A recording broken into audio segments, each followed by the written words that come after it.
2026 বুলি ক'লে আমি গমেই পাইছোঁ 2 + 0 + 2 + 6 that means 10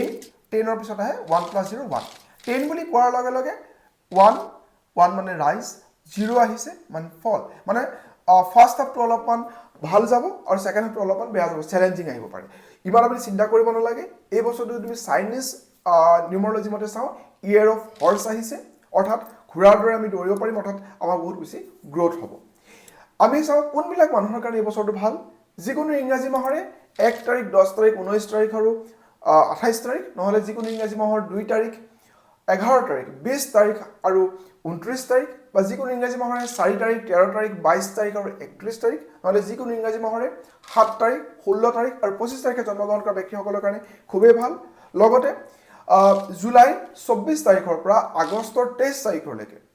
এই সময়খিনি কোৱা হয় লিঅ' ছানশ্বাইন গতিকে এই সময়খিনি জন্মগ্ৰহণ কৰা ব্যক্তিসকলৰ এই বছৰটো খুব বেছি ভাল হ'ব যদি আমি চাওঁ কোনবিলাক সেক্টৰত ভাল হ'ব ষ্টাৰ্টআপৰ কাৰণে খুব ভাল নতুনকৈ যদি আমি কিবা কৰিব বিচাৰিছে বিজনেছ কৰিব বিচাৰিছে খুব ভাল এণ্টাৰপ্ৰিনাৰশ্বিপৰ কাৰণে ভাল নিউ থটছ আহিব নিউ আপোনাৰ পলিচি আহিব গভৰ্ণমেণ্ট পলিচি বহুত বেছি হ'ব অসমত লগতে ভাৰতবৰ্ষৰ লগতে গোটেই পৃথিৱীত নিউ পলিচি আহিব AI বহুত বেছি আগবাঢ়ি যাব আমাৰ ইণ্ডিয়াটো বহুত বেছি AI গ্ৰথ হ'ব সোলাৰ পাৱাৰ বহুত ডাঙৰ এটা ইণ্ডাষ্ট্ৰি হ'বলৈ গৈ আছে সোলাৰ পাৱাৰ গতিকে সোলাৰ পাৱাৰৰ খুব এটা ভাল ইণ্ডাষ্ট্ৰি হ'ব গোল্ডৰ দাম বহুত বাঢ়িব চিলভাৰৰ দাম বাঢ়িব লগতে কপাৰ মেটেলৰ দাম বাঢ়িব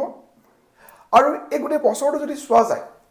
বিশেষকৈ যিবিলাকে পলিটিক্সত জইন কৰিব বিচাৰিছে পলিটিচিয়ানৰ কাৰণে খুব এটা ভাল বছৰ নতুনকৈ ব্যৱসায় কৰিব বিচাৰিছে যিকোনো ব্যৱসায়ৰ ভিতৰত আপুনি যদি ৰেষ্টুৰেণ্ট ব্যৱসায় কথা ভাবে সেইটো খুব বেছি ভাল হ'ব যদি আপুনি ৰিয়েল ইষ্টেটত ইনভেষ্ট কৰিব বিচাৰিছে তাতো ভাল তাৰ বাহিৰেও আপুনি এই সময়খিনিত আপুনি যদি ভাবিছে যে মই নিজকে অলপ ইনক্ৰিজ কৰোঁ নলেজ গেইনিঙৰ কাৰণে ভাল বছৰ গতিকে এই বছৰটো আপোনাৰ নিউ লাৰ্ণিং হ'ব লগতে চবতকৈ ইম্পৰ্টেণ্ট কথা হ'ল বিয়া হ'ব এইটো বছৰ বহুত বেছিকৈ বিয়া হ'ব কাৰণ নিউ বিগিনিং হয় বিয়া বাচ্চা হোৱা এই ধৰণৰ যিবিলাক ইভেণ্ট আছে বা একাডেমিক্সত কোনোবাই PhD কৰিব বিচাৰিছে বা এই ধৰণৰ কিবা একাডেমিক্সত নিজৰ লেভেলটো বঢ়াব বিচাৰিছে তেওঁলোকৰ কাৰণে খুব বেছি ভাল মাত্ৰ কোনবিলাকৰ কাৰণে বেয়া যোন ডিচিপ্লিন নহ'ব অৰ্গেনাইজ নহ'ব কাৰণ ছান হ'ল ডিচিপ্লিন প্লেনেট অৰ্থাৎ ছানৰাইজ ছানছেট যেনেকৈ ফিক্স থাকে আমিও যদি ফিক্স হ'ব পাৰোঁ আমি সেল্ফ ৰেছপেক্ট ৰাখি পেলাই যদি ডিচিপ্লিন অৰ্গেনাইজভাৱে আমি কাম কৰোঁ আমাৰ এই বছৰটো খুব বেছি ভাল হ'ব মনত ৰাখিব যদি মই বেলেগ এটা নাম্বাৰছ কোৱা নাই নাম্বাৰ 3 কথা কোৱা নাই নাম্বাৰ 6ৰ কথা কোৱা নাই নাম্বাৰ 5ৰ কথা কোৱা নাই নাম্বাৰ 9ৰ কথা কোৱা নাই নাম্বাৰ 8ৰ কথা কোৱা নাই তেওঁলোকৰ কাৰণেও ভাল হ'ব কিন্তু অকণমান তেওঁলোকে চেলেঞ্জেছ পাব কিন্তু এই number 1 number 2 number 4 and number 7ৰ কাৰণে খুবেই বেছি ভাল বছৰ গতিকে আপোনালোকে এই গোটেই বছৰটো এনজয় কৰক